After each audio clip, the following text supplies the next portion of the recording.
दोस्तों आज के टाइम पे अगर आपको एक पीसी बनाने की ज़रूरत पड़े तो सबसे पहले ज़रूरत है एक सही सीपीयू चुनने की। अपने ज़रूरत एंड बजट के हिसाब से एक अच्छा सीपीयू चूज़ करना और मिलना दोनों टफ है। मार्केट में एक से बढ़कर एक सीपीयू है और उनके कैटेगरीज जैसे AMD, Intel i5, Ryzen 5, APU, x processor, के प्रोसेसर एंड ओवरक्लॉकिंग। इतने सारे ऑप्शन में तो कन्फ्यूज हो जाना नॉर्मल है। आज हम आपको ये चुनने में मदद करेंगे कि आपके लिए सबसे अच्छा सीपीयू कौन सा है, आपके बजट एंड नीड्स के अनुसार। हेलो गाइस, स्वागत है आपका गिगी ट्रिकी के एक नए और फ्रेश एपिसोड पे।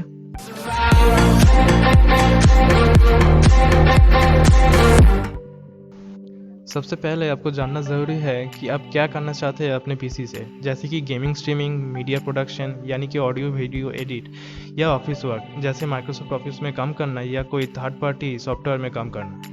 अगर आपका प्राइमरी नीड्स गेमिंग है तो उसके लिए सीपीयू से ज़्यादा जीपीयू मैटर करता है। इसीलिए आप लोग देखेंगे अगर किसी जगह कोई सीपीयू का बेंचमार्क किया जा रहा होगा तो वहाँ पे टॉप मॉडल के ग्राफिक्स कार्ड यूज़ किया जाता है, जिससे सीपीयू का फुल स्ट्रेंथ निकल के आए एंड ग्राफिक्स कार्ड के वजह से वो अटक ना जाए। अब शुरू करते हैं एक एक सीपीयू पार्ट्स को लेके।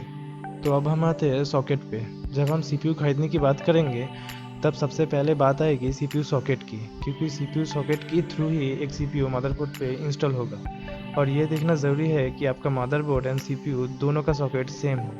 अगर मदरबोर्ड पहले से ले लिया गया है तो ये देखना चाहिए कि आप जो सीपीयू लेने वाले हैं उसका सॉकेट इससे मैच हो। सीपीयू कंपनीज जैसे AMD एंड इंटेल दोनों का सॉकेट अलग होता है एंड नए नए साल में ये लोग अपने सीपीयूज की तरह सीपीयू सॉकेट भी बदलते रहते हैं, जैसे कि AMD का AM4 एंड इंटेल का LGA1151 है लेटेस्ट।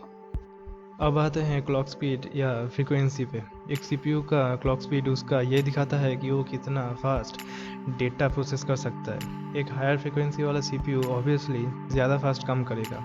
एक ज़्यादा फ्रीक्वेंसी या क्लॉक स्पीड वाला सीपीयू बेहतर है अगर उसका सब फैक्टर्स इक्वल रहा तो, जैसे कि क्लॉक स्पीड एंड IPC यानी कि इंस्ट्रक्शन पर साइकिल, जिसका मतलब है एक साइकिल पे कितना इंस्ट्रक्शन कंप्लीट कर सकता है, एंड सीपीयू का नंबर ऑफ कोर्स। ये सब डिटरमाइन करेगा कि एक सीपीयू कितना अच्छा है। अगर आपको एक क्लियर आइडिया चाहिए कि आपका चूज़ किया हुआ सीपीयू कितना अच्छा काम करेगा एक एप्लीकेशन या स्पेसिफिक गेम के ऊपर, तो इंटरनेट में बहुत सारे वेबसाइट हैं जैसे टेकस्पॉट, गुरु 3D। वहाँ पे जाके आप डिटेल्स में रिव्यू चेक कर सकते हैं उनका।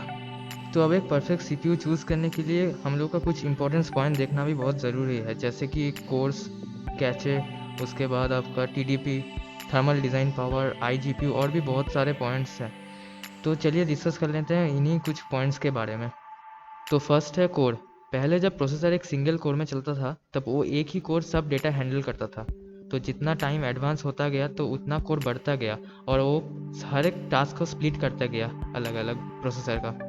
तो एक फिजिकल कोर को हम लोग बहुत सारे वर्चुअल कोर में भी डिवाइड कर सकते हैं, तो जिसको कभी कभी थ्रेड्स भी बोलते हैं, और जो परफॉर्मेंस को और भी एनहेंस करता है, और इसी के चलते ही प्रोसेसर और भी फास्ट और एफिशिएंट बनता है। आप लोग देखिएगा कि कोई भी सीपीयू का स्पेसिफिकेशन जहाँ पर लिखा हुआ रहता है तो वहाँ पर मेंशन रहता है कि 4 कोर्स 8 थ्रेड्स, 6 कोर 12 थ्रेड्स। तो हम लोग यही कोर और थ्रेड्स के बारे में बात कर रहे थे।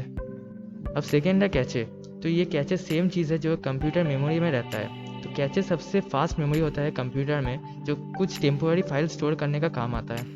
कैचे मेमोरी देखना इसलिए इम्पोर्टेंट है क्योंकि ये कंप्यूटर को अलाउ करता है कोई भी फाइल्स जल्दी से रिट्रीव करने के लिए प्रोसेसर से। नेक्स्ट है आपका जो ज़रूरी है वो है टीडीपी। तो टीडीपी मतलब है thermal design power. Actually TDP का काम है टोटल हीट जो एक प्रोसेसर में है उसको दिखाना और उसको वाटेज में शो करना। तो इसको आप एक सीपीयू का टोटल पावर कंजम्पशन भी बोल सकते हैं। अगर आप इसका वैल्यू चेक करते हैं तो आपको एक कूलिंग सॉल्यूशन का आइडिया मिल जाएगा। अगर आपके पास एक 65 वाट का सीपीयू है तो आपको एक ऐसा कूलिंग सॉल्यूशन चाहिए जो आपके वो अमाउंट हीट दूर कर सके और प्रोसेसर को एक नॉर्मल टेम्परेचर में रखे एज पर द स्पेसिफिकेशंस। और इसीलिए कम टीडीपी वाला सीपीयू कम पावर यूज़ करेगा और ज़्यादा टीडीपी वाला सीपीयू ज़्यादा पावर। नेक्स्ट है आईजीपीयू, जिसका मतलब होता है इंटीग्रेटेड ग्राफिक्स प्रोसेसिंग यूनिट। इसका बहुत ही एक बेसिक काम होता है कि आपके पास अगर ग्राफिक्स कार्ड ना हो तो ये आईजीपीयू आपको हेल्प करेगा कुछ भी ग्राफिक इंटेंसिव सॉफ्टवेयर जो होता है उसको लो लेवल में रन करने के लिए। अगर आप चाहते हो कि आप कुछ बहुत इंटेंसिव गेमिंग सॉफ्टवेयर रन करें तो ये चीज़ देख लेना बहुत ही ज़रूरी है। आपके सीपीयू में कितना मेमोरी सपोर्ट करता है, ये भी एक इम्पोर्टेंट फैक्टर माइंड में रखना होगा। ये चीज़ पूरा आपका डिपेंड करेगा ओएस और मदरबोर्ड के ऊपर कि ये कितना रैम सपोर्ट कर पाएगा। तो एक लास्ट चीज़ जो माइंड में रखना है वो है ओवरक्लॉक। तो अब ये ओवरक्लॉक है क्या? तो बेसिकली अगर आप कोई सीपीयू को ओवरक्लॉकिंग करते हैं तो इसका मतलब है आप एक सीपीयू को अलाउ कर रहे हैं उसका क्लॉक फ्रीक्वेंसी इंक्रीज़ करने के लिए बिना कोई अपडेट्स या पैसा खर्चे हुए। तो ओवरक्लॉकिंग के लिए एक सीपीयू का अनलॉक्ड होना चाहिए। जनरली AMD का सब सीपीयू और इंटेल का K सीरीज़ हमेशा अनलॉक्ड ही रहता है। तो मेनली ये सभी देखना पड़ता है एक सीपीयू खरीदने से पहले, पर हर किसी का पर्पस अलग अलग होता है। जैसे किसी को गेमिंग के लिए चाहिए तो किसी को होम यूज़ के लिए, तो सबके लिए अलग अलग कुछ इंपॉर्टेंट पॉइंट्स खरीदने से पहले देखना होता है। तो हम थोड़ा ब्रीफ कर देते हैं। अगर आपको सीपीयू चाहिए होम यूजर्स के लिए जहां आप मूवीज़ देखेंगे, गाना सुनेंगे, मिनिमल काम करेंगे माइक्रोसॉफ्ट ऑफिस में एंड इंटरनेट ब्राउजिंग करेंगे, तो उसके लिए आपको ज़्यादा कोर्स या ज़्यादा फ्रीक्वेंसी वाला सीपीयू की कोई ज़रूरत नहीं है। नॉर्मल IGPU वाला या फिर एंट्री लेवल सही रहेगा, जैसे कि इंटेल का i3, i5 एंड AMD का Ryzen 3 एंड 5। अगर आप गेमिंग या मीडिया प्रोडक्शन में फोकस करेंगे तो आपका एक अच्छा क्लॉक स्पीड एंड ज़्यादा कोर्स वाला सीपीयू चाहिए जिससे कि वो आपके games and media production software को परफॉर्मेंस सही कर सके, जैसे कि आपका इंटेल का i7, i9 एंड AMD का Ryzen 7 या फिर Ryzen 9। तो हम आशा करते हैं कि ये वीडियो और इन्फॉर्मेशन आपको एक आइडियल सीपीयू चूज़ करने में हेल्प करेगा। अगर हम लोग का वीडियो आपको अच्छा लगा तो लाइक और सब्सक्राइब ज़रूर कीजिएगा, और अगर इन्फॉर्मेटिव लगा तो शेयर ज़रूर कीजिएगा।